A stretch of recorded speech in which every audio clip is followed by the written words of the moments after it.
Assalamualaikum warahmatullahi wabarakatuh. Waalaikumsalam warahmatullahi Waalaikumsalam warahmatullahi wabarakatuh. Selamat siang, salam sejahtera bagi kita semua.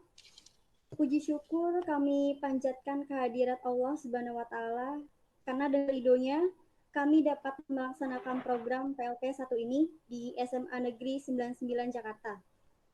Rasa terima kasih kami haturkan kepada Kepala Sekolah SMA Negeri 99, juga Bapak Ibu yang hadir dan memberikan kesempatan dalam pertemuan virtual ini.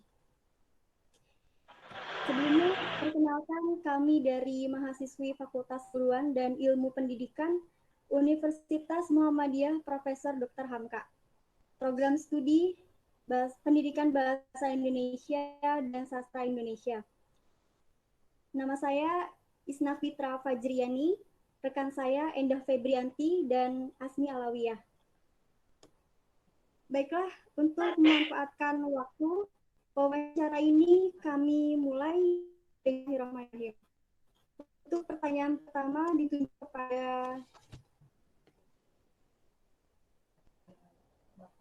kepada guru mata pelajaran Bahasa Indonesia yang akan disampaikan oleh Saudari Asmi Alawiyah.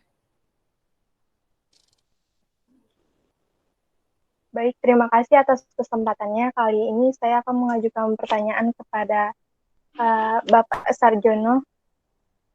Bapak, kalau saya boleh tahu, kami tahu bagaimana model atau cara yang dilakukan sekolah dalam meningkatkan mutu pendidikan dalam sekolah tersebut, Pak.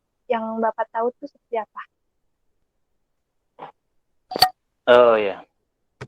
Ini ditinjau dari pembelajaran bahasa atau secara keseluruhan sekolah itu? Keseluruhan, Pak. Keseluruhan sekolah ya? Iya. Ya, Assalamualaikum warahmatullahi wabarakatuh. Selamat siang ya, kepada adik-adik mahasiswa yang pada saat ini mengadakan pertemuan secara virtual. Ya, mudah-mudahan dengan virtual ini nanti akan bermanfaat. Yang saat ini hanya 2 orang, saya dan Bu Irni, mudah-mudahan dapat mewakili. Tapi sebenarnya kalau ditanyakan tentang peningkatan ini, yang berhak menjawab itu kepala sekolah atau wakil kurikulum sebenarnya. Makanya saya tanyakan ini dalam pembelajaran atau secara keseluruhan gitu kan.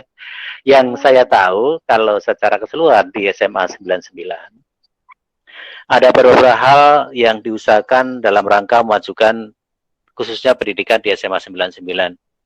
Yang pertama, yaitu dari segi pendidik, dari segi guru. Di SMA 99 itu ada beberapa kegiatan yang harus dilakukan.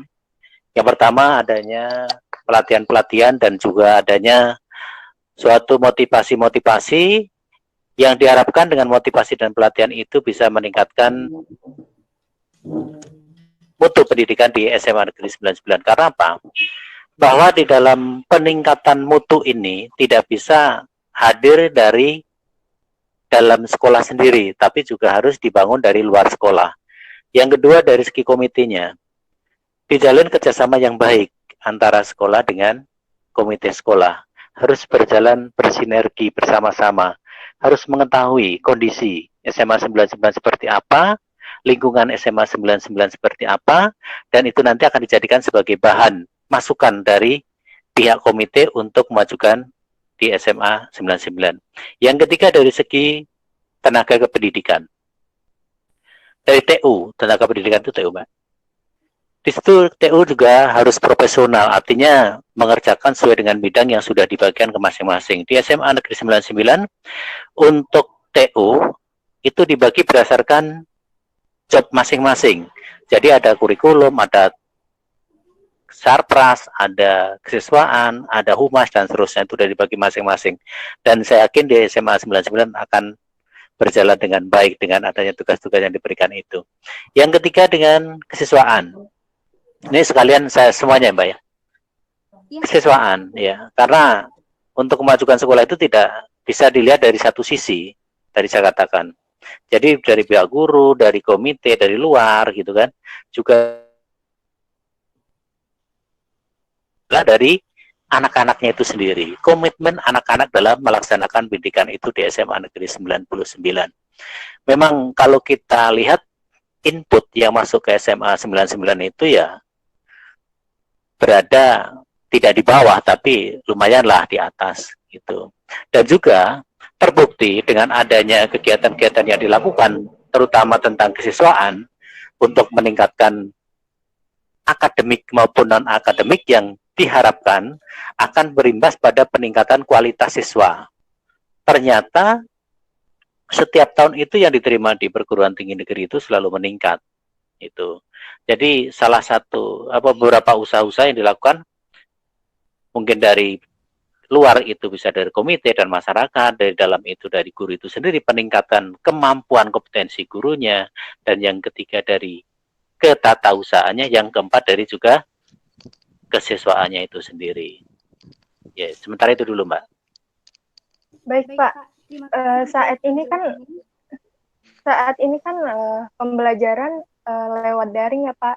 Menurut Bapak pembelajaran lewat daring itu efektif nggak sih bagi siswa? Ya.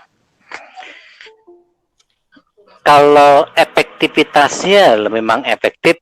Kalau kita bandingkan ya antara tatap muka dengan daring, itu ya efektif tatap muka. Karena apa? Kita bisa berkomunikasi langsung, kita bisa memberikan suatu materi secara langsung, kita bisa menunjukkan yang benar itu secara langsung, kita bisa mengajari itu secara langsung, dan kita bisa mengetahui kesalahan itu langsung dan juga membenarkan dari kesalahan-kesalahan tersebut secara langsung. Dan kalau berdasarkan tatap muka, itu kita lebih leluasa untuk mengeksplor dari sebuah mata pelajaran itu, dari materi itu. Lebih leluasa. Jadi kalau dengan PJJ, pembelajaran jarak jauh, yang pertama memang kendalanya apa? Dari segi media kan, dari segi medianya. Ya kita tahu yang sudah keluar di masyarakat, media ini menjadi sorotan yang sangat luar biasa, terutama mungkin daerah-daerah yang masih berada di nan jauh di sana. Mungkin kalau di Jakarta juga nggak begitu, tapi tetap saja ada hal-hal yang menjadikan kendala dalam pelaksanaan kegiatan pembelajaran jarak jauh ini. Kalau ditanyakan tentang efektivitasnya, ya efektif dengan pembelajaran tatap muka, tetapi kita harus bisa mensikapi itu. Kita harus bisa menyikapi itu. Menyikapinya dengan apa? Kalau khususnya bahasa Indonesia, pembelajaran jarak jauh itu saya berikan ada beberapa metode. Kalau ini yang saya lakukan, kalau materi baru, saya selalu memakai Zoom Meeting, Zoom Meet, Google Meet, selalu itu. Yang kedua, kalau sudah ke sana selanjutnya, memberikan tugas-tugas dan seterusnya, saya memakai Classroom. Itu. Jadi itu lebih efektif sebenarnya. Tapi tetap lebih efektif pembelajaran secara tatap muka, tergantung kita mempergunakan itu. Dan juga dalam pembelajaran jarak jauh ini kan dari segi materi oleh Kemendikbud sudah dibuat sedemikian rupa mana materi yang esensial, mana materi-materi yang harus diberikan kepada siswa, kira-kira mana materi-materi yang artinya apa? Tidak terlalu lah gitu, tidak terlalu penting. Sebenarnya penting tapi tidak terlalu penting itu diberikan kepada siswa. Mengingat apa? Waktu yang diberikan. Karena apa? Dalam pembelajaran jarak jauh ini dari segi waktu sendiri juga dikurangi gitu. Yang biasanya bahasa Indonesia itu ada 4 jam tatap muka per minggu. Sekarang dengan pembelajaran jarak jauh hanya diberikan 2 jam tatap muka per minggu, jadi dikurangi separuh di situ. Maka kita harus bisa memilih tentang materi-materi yang esensial tadi. Itu. Baik, Pak. Biasanya hal-hal yang terkendala saat Bapak mengajar itu apa aja, Pak? Ya. Kalau ditanyakan tentang kendala, ini yang saya alami. Terkadang siswa ini kan pinter-pinter. Pinter dalam arti menggunakan media. Pinter dalam menggunakan media. Dia pertama ikut masuk, tapi setelah itu ngilang lagi. Ngilang orangnya, tapi media tetap menyala. Nah itu kalau saya mengajar dengan Zoom meeting, tetap tidak boleh dimatikan Zoom-nya. Videonya nggak boleh dimatikan, tetap harus nyala. Jadi bisa terkontrol di situ. Terkadang anak-anak pinter loh itu loh, dimatikan videonya, nggak tahu orangnya kemana gitu. Tapi media tetap gitu kan, orangnya tetap, jumlahnya tetap. Nah, itu jadi kendala. Yang pertama kendalanya itu. Yang kedua, kendala jaringan. Jaringan ini kan satu daerah itu terkadang nggak tidak apa ya, tidak stabil gitu kan. Mungkin ada anak yang menggunakan Telkomsel, ada anak yang menggunakan data yang lain gitu, terkadang tidak stabil. Itu yang menjadikan kendala. Akhirnya keluar dari link yang sudah kita berikan, dia keluar gitu. Untuk masuk lagi susah lagi, itu jadi kendala. Terus kendala yang ketiga tentang ya tadi kuota internet tadi. Kuota internet. Kenapa? Ya mungkin kalau satu sekolah itu kan tidak semuanya mampu kan gitu kan. Ada yang tidak mampu. Lah yang tidak mampu ini terkadang susah juga untuk memenuhi kuota ini. Terkadang orang tua itu mempunyai 3 anak yang sekolah bareng bersama-sama. Satu SD, satu SMP, satu SMA, dan itu sama-sama menggunakan. Nah ini HP-nya satu, itu yang jadi kendala, terkadang seperti itu. Jadi banyak itu kendala-kendala yang muncul dalam pelajaran jarak jauh itu. Baik, terima kasih Bapak atas jawabannya. Terima kasih banyak. Ya, Mbak, makasih. Saya akan bertanya kembali kepada Ibu ini, Ibu Eka, silakan. Ibu, biasanya ekstrakurikuler apa sih yang paling unggul di sekolah tersebut, Bu? Kalau ekstrakurikuler itu kan banyak ya. Drama juga ada. Kemudian juga kegiatan yang dilaksanakan di kesiswaan seperti puisi, kemudian juga debat. Nah, karena memang itu akan dilombakan. Jadi banyak. Kemudian futsal juga banyaklah, itu kan yang saya tahu seperti itu. Nah, ini kan di bagian kesiswaan. Jadi banyaklah 99 itu banyak kegiatan ekstrakurikulernya yang ya paskib, kemudian juga ada debat bahasa Indonesia, bahasa Inggris, kemudian seni musik, seni budaya, banyak kegiatannya. Sehingga banyak SMA 99 itu mengikuti perlombaan. Sekarang mereka sedang mengikuti perlombaan juga FLS 2N. Nah, itu akan juga mengharumkan nama SMA 99.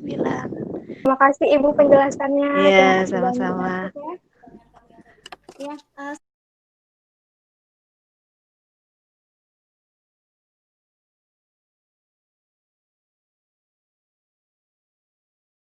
Baik, terima kasih. Ini saya akan mengajukan pertanyaan kepada Saudari Anggun mengenai lingkungan sekolah. Yang pertama, kalau boleh saya tahu, biasanya dalam satu kelas itu ada berapa orang ya? Ada 30.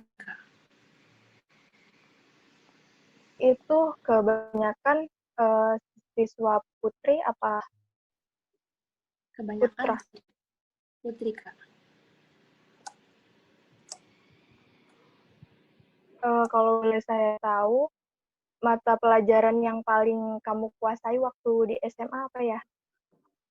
Yang paling dikuasain ekonomi sih, Kak. Alasannya apa? Karena aku suka hitung-hitungan.